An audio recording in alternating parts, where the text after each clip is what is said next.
News One, le tam-tam du continent.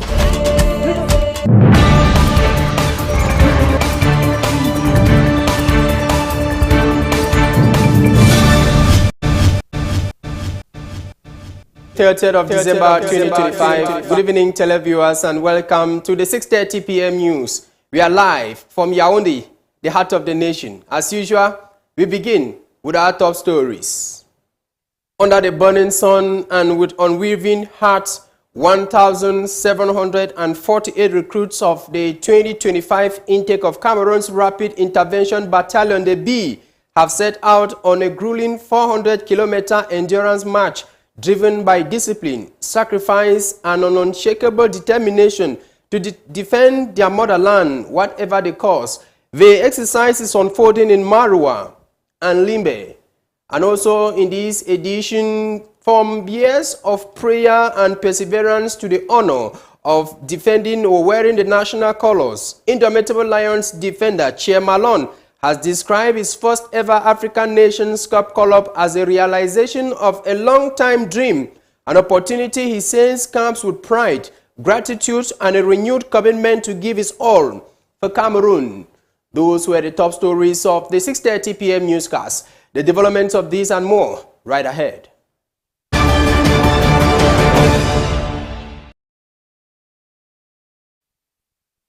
It's my pleasure having you on tonight's edition of the 6:30 p.m. newscast. My name is Fabrice Ketingham, and we begin the news in Yaoundé, where paying rent no longer has to mean long queues, paperwork, or physical movement in a major step towards digital transformation in Cameroon's real estate sector. The Cameroon Real Estate Corporation and mobile telephone company MTN have joined forces to simplify rent payments for thousands of tenants nationwide. A partnership agreement was signed in Yaoundé today in relation to this. We have details with Micheline Biloa.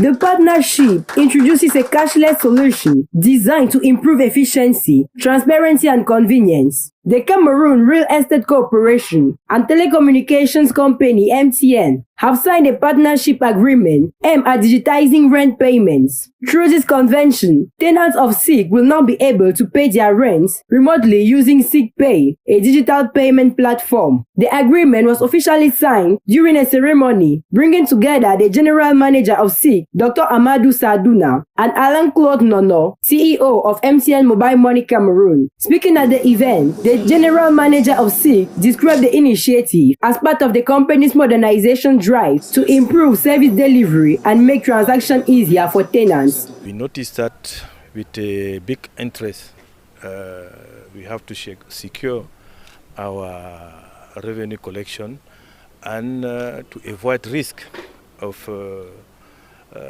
leakage that we observe many years after auditing the collection of our revenue. We find out we have the leakage of more than 1 billion in 2019, when I was entering my function as CEO of Cameroon State Corporation.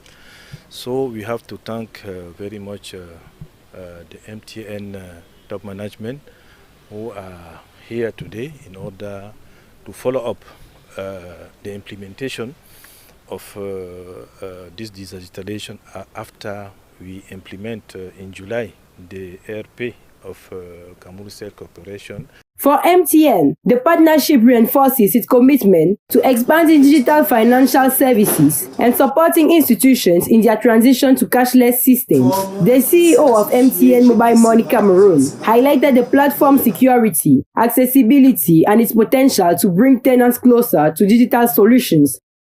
What MTN Cameroon will put at the disposal of SIG is a digital platform that will allow all the people who are living in the buildings from SIG to pay their fees digitally using mobile money as a payment means.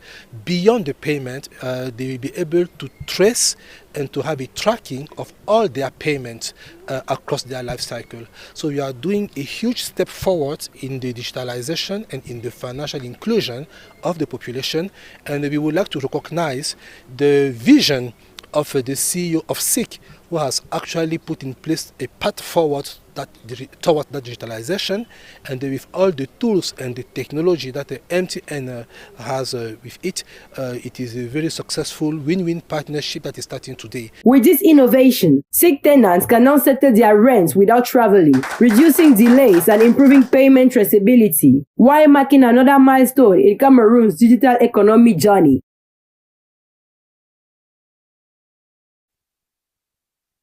Still in Yaoundé, the urban section of the Yaoundé-Simaleng Highway has officially entered its operational phase as the Minister of Housing and Urban Development, Celestine Kecha-Cortez, recently installed the newly appointed management unit that was on December 29, 2025. This marks a major step in advancing the second phase of one of Cameroon's most strategic infrastructure projects. Jackie Nyebele. The Minister of Housing and Urban Development presided over the installation ceremony of the officials and members of the project management unit for the construction of the urban section of the Yaoundé-Simaleng Highway on Monday, December 29, 2025. Following the completion and reception of the rural section, the highway project is now entering its second phase. The urban section, which covers approximately 12.3 kilometers and is divided as follows. Area 1, Ahala Nsam, Carrefour 3 Statues, Olezoa, covering 6.1 kilometers. Area 2, Carrefour 3 Statues, Olibia Olezoa, Messe des Officiers, Poste Central, covering 2.3 kilometers. Area 3, Carrefour Eton, Carrefour Wada, New Bastos Road, Chinga Sous-Préfecture, covering 3.9 kilometers. The project coordinator, Mr. Majila Pierre, presided the project, providing an update on the allocation service of each area and the technical and financial readiness of the works. As part of the construction of the urban section of the Yaoundé-Simaleng Highway, preliminary works aimed at ensuring smooth traffic flow during construction were entrusted to the companies Razels and Boons. To date, the firm tranche of Razels contract has been completed and received, while Boons has achieved 92% of progress.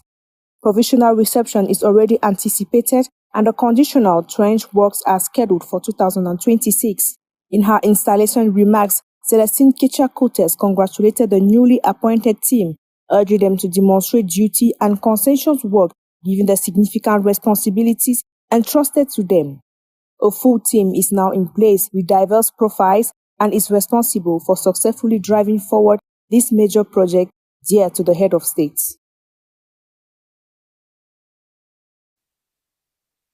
And as we heard in our top story, under the burning sun and with unwearying heart, 1,748 recruits of the 2025 intake of Cameroon's Rapid Intervention Battalion, known in French as the B, have set out on a grueling 400-kilometer endurance march driven by discipline, sacrifice, and unshakable determination to defend their motherland, whatever the cost. The exercise is taking place in Limbe in the southwest region and Marua in the far north region, as we hear in the following report.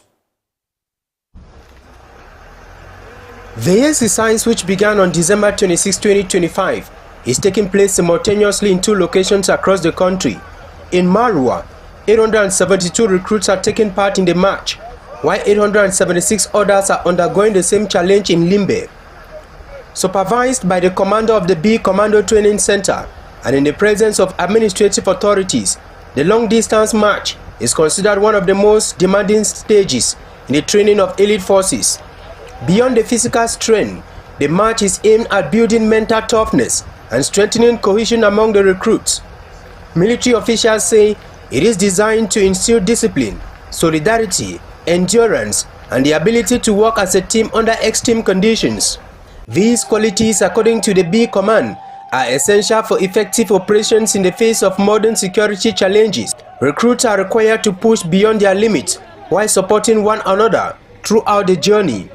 As the march continues, it is expected to further prepare the young soldiers for the realities of field operations and reinforce the core values of commitment and resilience that define the Rapid Intervention Battalion.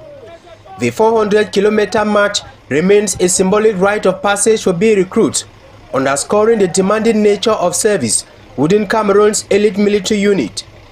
The Rapid Intervention Battalion is an elite military unit whose mission is to conduct rapid response operations to protect national security. Its core tasks include counter-insurgency and counter-terrorism, combating armed banditry and other cross-border threats, securing key borders, and supporting stability and public safety in volatile areas of the country.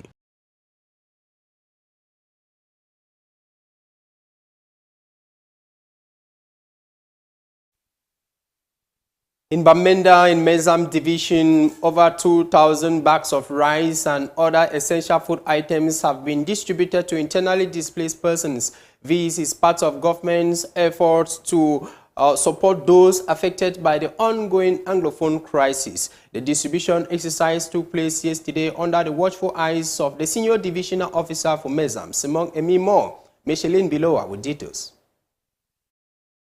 More than 2,000 bags of rice and other essential food items have been distributed to internally displaced persons and vulnerable residents in Mezam Division, Bamenda, as part of the government effort to support those affected by the ongoing crisis.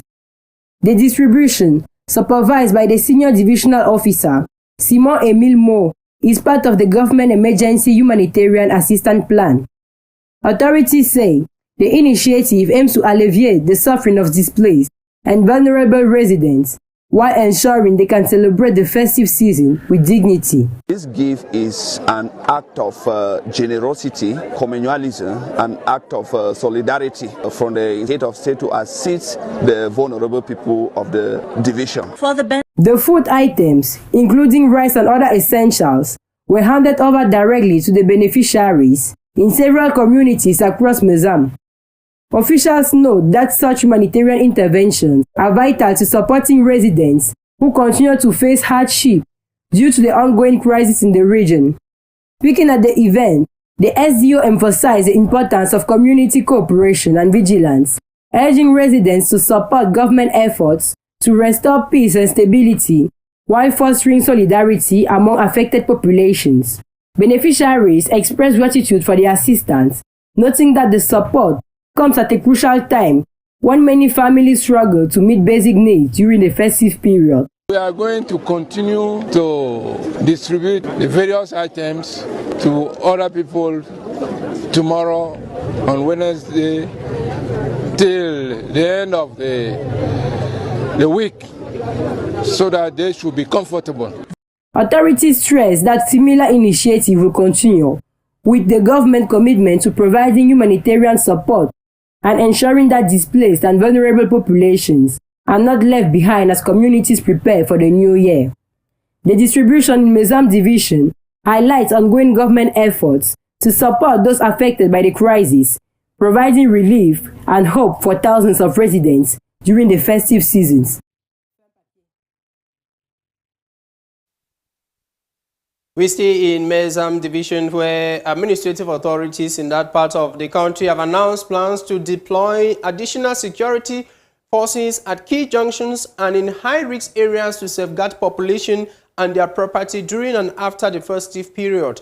The announcement was made yesterday during a security meeting chaired by the Senior Divisional Officer for Mezam, Simon Emimo. Details in this report.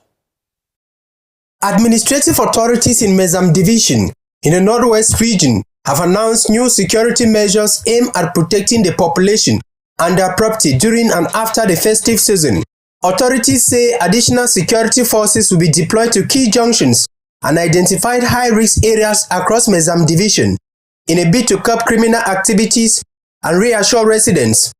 The announcement was made on December 29, 2025 during a security coordination meeting chaired by Senior Divisional Officer for Mezam, Simon Emile Moore. The meeting brought together administrative officials, security forces, and other stakeholders to assess the security situation in the division. Speaking at the meeting, the Senior Divisional Officer stressed the importance of vigilance and collaboration between the population and security forces. He urged residents to promptly report any suspicious movement or individuals involved in criminal activities to the authorities. Asking them to work hand in hand with our forces of law and order, and we are sure that they will celebrate this end of year festivity without any problem. According to officials, The reinforced security deployment is intended to deter crime, ensure the free movement of persons and goods, and protect lives and property as people continue end-of-year travels and celebrations. Security forces reassured the population of their commitment to maintaining peace and order, while calling on community leaders to support efforts aimed at strengthening local security. Authorities in Mesam Division say the measures will remain in place beyond the festive period as part of ongoing efforts to restore calm and improve security across the division. From Mesam Division in the northwest region of Cameroon, let's now take you to Boya, chief town of the southwest region, where residents of Mile 18 again took to the streets today in a peaceful protest blocking part of the national road number 8, demanding a return of electricity. Last week was marked by a series of coordinated protests across the city of legendary hospitality, with denizens decrying that for over 6 months there has been no electricity in their neighborhood. NOUS supplied several transformers to resolve the issue late last week, but it is not clear whether all the neighborhoods have been electrified. Today's protesters were dispersed by security forces who were sent to the scene to maintain order and ensure fluid traffic along the national road number 8 around Mile 18 in Boya. Away from Boya, under the high authorization of President Paul Biya, the National Rehabilitation Center for Persons Living with Disability, Paul Emile Leger, is undergoing a major modernization. The project includes the construction of 7 new buildings, playgrounds, and an incubator perimeter fencing, rehabilitation of existing facilities, and new equipment. During the provisional handover of Phase 1 on December 29, 2025, Social Affairs Minister Pauline Irene Gene expressed satisfaction with the progress, describing the project as a presidential priority aimed at transforming the center into a leading rehabilitation in Africa. Phase 2 is expected to begin in early 2026. If you are just joining us, you are watching the 6:30 p.m. news on B News 1. We are live from Yaoundé, the heart of the nation. On to some church news as the year 2025 draws to a close. Christians of Aroka Gospel Center and Bangkok here in Yaoundé are taking part in a 3-day spiritual program designed to prepare worshippers to welcome the new year 2026. The program started yesterday and will wrap up on December 31. We have highlights in the following report. Christians of the Aroka Gospel Center in Bangkok, Yaoundé have begun a 3-day spiritual program aimed at preparing them for the year 2026. The 3-day program, which brings together worshippers from different backgrounds, is being held under the theme, A New Chapter. Church leaders say the initiative is focused on spiritually equipping believers to step into the new year with renewed hope, faith, and determination. Inspired by the biblical passage from the book of Isaiah chapter 43, verses 18 to 19, the program encourages Christians to let go of the past challenges and embrace new beginnings promised by God. Activities lined up for the event include intensive Bible teachings, praise and worship sessions, prophetic ministrations, as well as prayers for healing and deliverance. According to the organizers, these moments are meant to strengthen the spiritual lives of participants and prepare them for the demands of the coming year. Worshippers attending the program say it has already had a positive impact on their faith, helping them refocus on God's promises and renew their commitment to spiritual growth. Church authorities explain that the program also serves as a moment of reflection and spiritual realignment as the year draws to a close, while encouraging believers to face 2026 with confidence and trust in God. The 3-day program at the Aroka Gospel Center Bangkok will end on December 31 with a crossover service into 2026. Organizers are hopeful that participants will leave spiritually refreshed and ready to begin what they describe as a new chapter in their lives.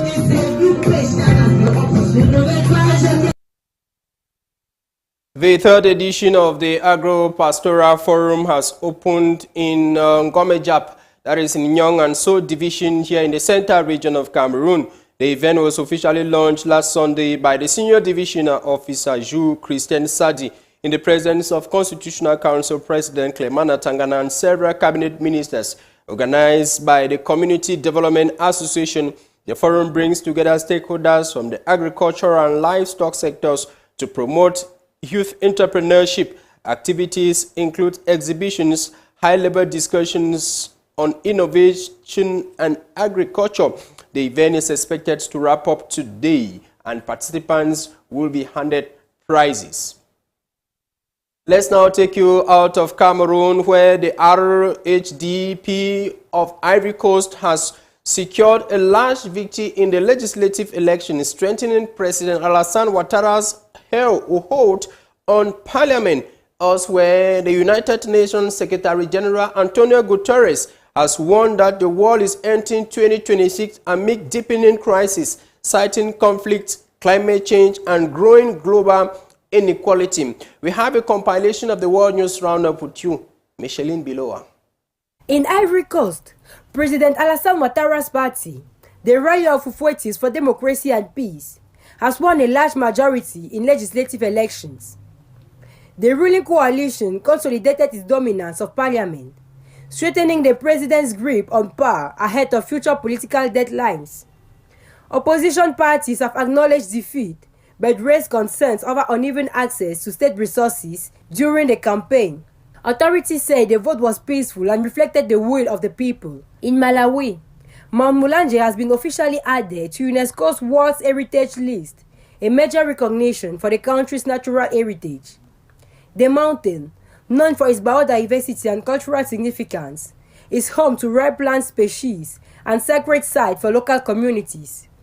Malawian authorities welcome the decision, saying it will boost conservation efforts and ecotourism while helping protect the site from environmental threats. At the United Nations, Secretary General Antonio Guterres has warned that the world is heading into 2026 amid deepening global crises.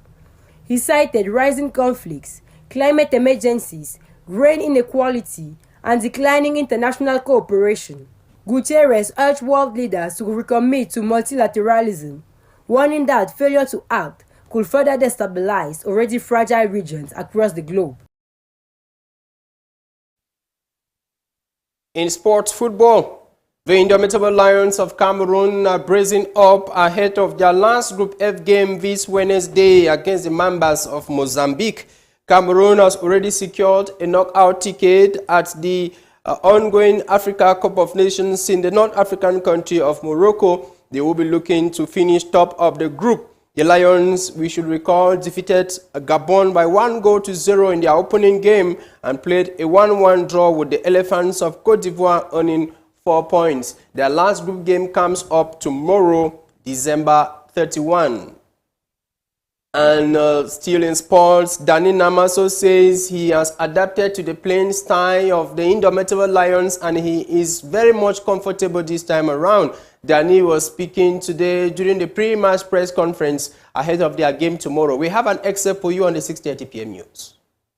It's like I said before, I think there was a period of adaptation for me in the national team. Like I said, I feel more comfortable now. I know the group better. Excuse me. In terms of the game tomorrow, it's like the coach said, for us, nothing changes. We're focused on our objective, and that's to win all the games possible and to make Cameroonian people happy, and to give a good image of what is our national team. And in terms of me personally, there will never be a game where I give less, or I will always give my maximum. So yeah, God willing, it will be a good game tomorrow. We stay in the Lions Den because from years of prayer and perseverance to the honor of wearing the national colors, Indomitable Lions defender Che Malone has described his first ever African Nations call-up as the realization of a long-life dream, an opportunity he says comes with pride, gratitude, and renewed commitment to give in his all for Cameroon. He was speaking to Fecafoot TV, where he expressed gratitude to Coach David Pagu for trusting in him. We also have an excerpt for you on the 6:30 p.m. news. I feel very happy. I feel proud of myself because it has been my dream. It is something I've been praying for a very long time. Though it has been delaying, but there's always time for everything. So I'm very proud of myself for not giving up or working so hard to get to where I am today. And it's not just hard work, it's a determination, discipline, and humility that got me here. I didn't feel bad because I know the coaches always have their choices. But I wasn't expecting that I would be included after. But it didn't stop me from working, from following my objectives, because I always make objectives every season to make sure I get more better than where I was the previous season. So when the list came out, I was okay because it's not the first time, it's not the second time, and they always give opportunities to those that are privileged at times, yeah, but it didn't stop me, didn't discourage me from working and attaining my objectives. So I just kept praying, kept working, that someday it will happen because there's still time. The coach called me 2 weeks later, or is it a week later, and told me not to worry, that the list has been out, but I shouldn't give up. I should just keep working. One never knows that he has put my name on the waiting list. In case of anything, I'll be the next to come in. So I said, I know that is the hour, that is the moment, but I don't pray for anybody to get injured or something bad to happen to anyone because I want to get into the list. No, I just prayed and let everything happen and let God handle everything, and He made it possible because it's not me who did it, it's not the coach, it's God who did it because He has the final say to everything. I was more than happy. Because I knew my prayers had been answered, my dream has come to reality. So I just had to make sure my feelings don't overcome me, my emotions. So I took my time, I asked myself to calm down, walk in order to be ready, because being called up doesn't mean everything is over. You need to go and prove to the coach why he called you up. So the confidence he gave, you have to give him back that same confidence by performing well. So I said, now that I've been called up, I don't have to drop, I have to go more and more. So I kept working. It is with that story of prayers, perseverance, hard work and determination from Indomitable Lions defender Che Malon that we've come to the end of the 6:30 p.m. news. My name is Fabrice Kedinga. From the rest of the team in Yaoundé, God bless Cameroon. Good night.